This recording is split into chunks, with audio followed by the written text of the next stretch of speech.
అంటే కలెక్టర్ గారు ఈ రేవు కూడా రాలేదన్నమాట. శుభం. మరీ దూకుడొద్దు సార్, మారేసంలో ఉన్నారో చేయటం. ఆ మాట నిజమే. ఇదిగో రాజు, ఈ పచ్చనోడు పట్టుకెళ్ళి 100 రూపాయలు చిల్లర పట్టరా. ఏమాయ సుబ్బులు, ఆయా ఎదర గోదావరి మేటేసి లంక కట్టి 2 ఏళ్ళు అయిందని నాకు తెలియదు అనుకున్నావా? లేకపోతే నీ బాబు గారి సొమ్మేమన్నా అనుకున్నావా పొగాకేసి మింగడానికి? అమ్మమ్మ ఎంత మాట బాబు, తమరికి తెలియకుండా అసలోకి రాకుండా లంక మీద పొగాకేసుకోవడమా?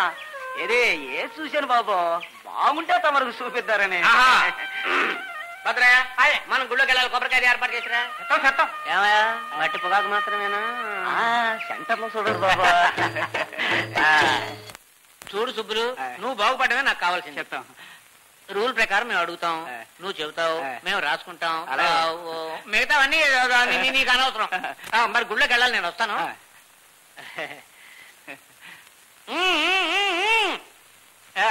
ఉంటా బాబు. అటువంటిది ఏం పెట్టుకోవద్దు.